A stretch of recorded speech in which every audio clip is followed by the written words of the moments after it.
to the Purple Iris. I'm Chef Dan. And I'm Chef Brian. Today we're here to help you out with your holiday meal. We're going to give you some nice accompaniments that you can add to your normal menu for your family Thanksgiving. Today Chef Dan and I are going to show you how to make cranberry sauce, a citrus cranberry relish, and a nice whipped sage butter. So let's get started. Alright, the first item we're going to prepare for Thanksgiving is a very simple, very easy cranberry sauce. The reason we like it is it's very unadulterated. It's just nice fresh cranberries to start out with. We're actually using the fresh product. You can use frozen as well. They work just the same. And in this one, we're going to stick with more of a savory theme. This should be in just a turkey or a sauce for your turkey. But we're going to add some shallot to it. We're going to add some spring onion to this. And we're also going to finish it with a little essence of fresh basil. So what I'm going to do is I'm going to prepare the items for us to start the sauce. And the first thing we're going to do is what we call a reduction. We're going to start with a little bit of fresh shallot, a little bit of white wine. And what we're going to do is finely chop these shallots. If you like it coarse, you can also make it coarse. It doesn't have to be fine. And we're going to take it to a saute pan, which we're going to gently warm. And we're going to start to what we call sweat these onions down. We don't want to add any color to them, but we want to sweat them down and sort of develop some of the sweetness without necessarily caramelizing and changing color. Okay, we're also going to slice some green onions, a little bit on the bias, and we're going to use these in a different pretense. We're actually going to put these into our onions while they're sweating. And the reason that we do that is it actually helps keep the green color bright in your sauce. If you're putting them in later, a lot of times they bleed out. We found out if we actually saute them in with our onions in the beginning, we can develop a little change in the flavor so we don't have such a pungent onion. But yet we also, like I said, we preserve that green color so that when you have a finished sauce, you got a nice green all the way through this red sauce.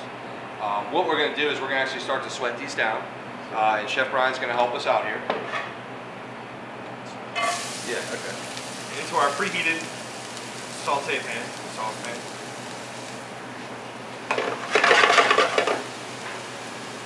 Now if you notice, we didn't put the basil. The basil will be in the recipe, but we didn't put the basil in to start with. The basil is actually going to be a product that we finish this sauce with. You don't want the heat too high, otherwise you'll start to burn the green onions and the shallots. Pinch of fresh ground cracked black pepper.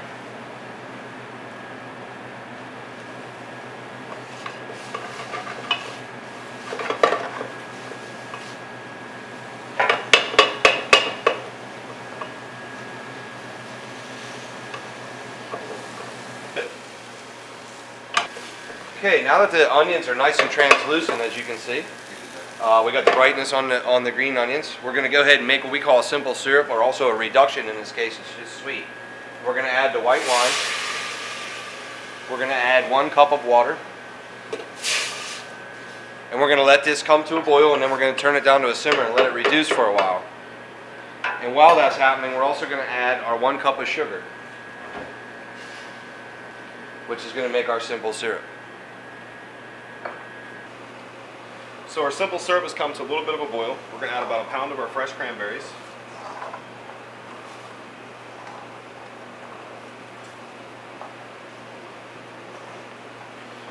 We're going to let this boil until the cranberries crack open.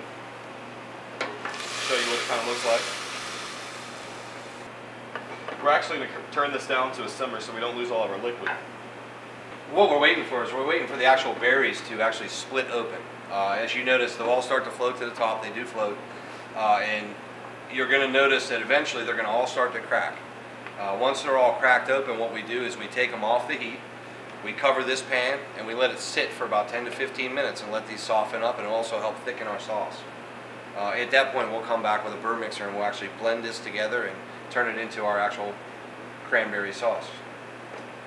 Now that the cranberries have popped open, we're going to just cover this, take the heat off, let it sit for about 20 minutes. Okay, now what we're going to do is a citrus cranberry relish. This is more of a coarse, cold item.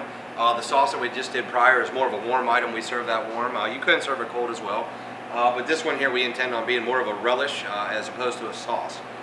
It's more on the sweeter tart side, which, you know, depending on what your mood is or what style you're in. This was more savory, this is more sweet. So you can see the differences, but there are a lot of things you can interchange from both recipes. If you would like this savory as well, the same ingredients would fit into what we're doing here, as well as vice versa. You could have made a citrus hot cranberry sauce as well. So everything's pretty versatile and pretty intertwined. Okay, the first thing we're going to do for our citrus cranberry relish is we're going to cut our citrus fruits into quarters and remove any of the seeds. We do leave the skin on.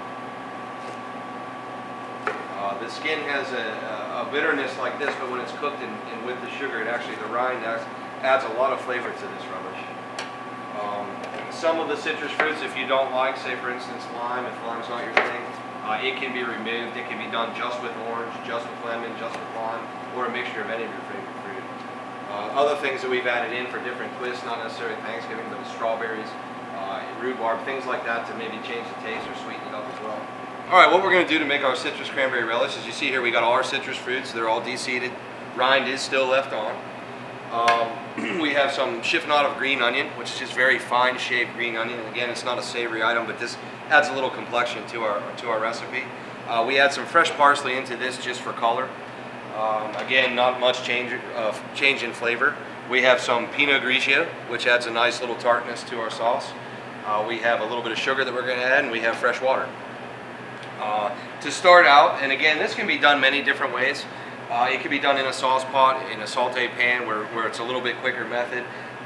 Again, we like to make this recipe, and I will say this before I forget, we like to make this and let it sit for a day. It is better the next day. It's one of them items that the longer it sits, the better it seems to get, and things start to marry together, the rinds start to soften up, so it will be a little tart, and you can adjust that seasoning as well the second day.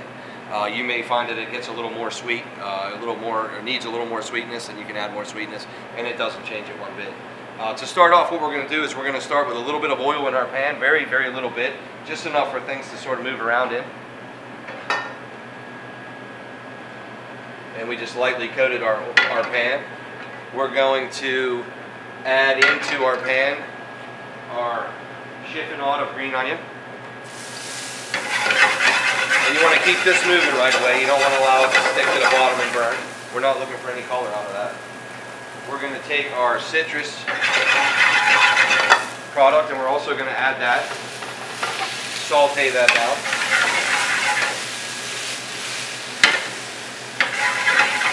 You can already smell the citrus coming out with the onion. It already, believe it or not, smells good together. Not a usual pairing. We're going to let these cook down for a little bit. You're not going to see a major change in these. What we're trying to do is just develop some sweetness, draw out some juice, soften them up a little bit for our grinding process. Next we're going to add about a half a cup of sugar, and we're going to actually start to caramelize this fruit.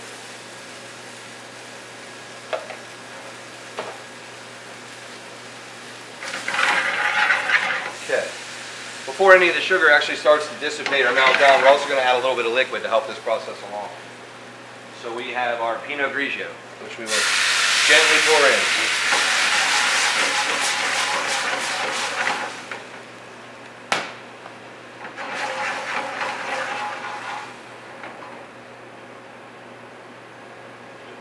Give it a little bit of time to simmer. This process probably takes about 5 minutes, 5 to 10 minutes. We don't like to keep it on a very high heat because again you'll reduce down too quick and lose moisture. What you want to do is just turn it down to a very gentle simmer. I also don't like to cover it at this point because you'll lose color in your citrus fruit.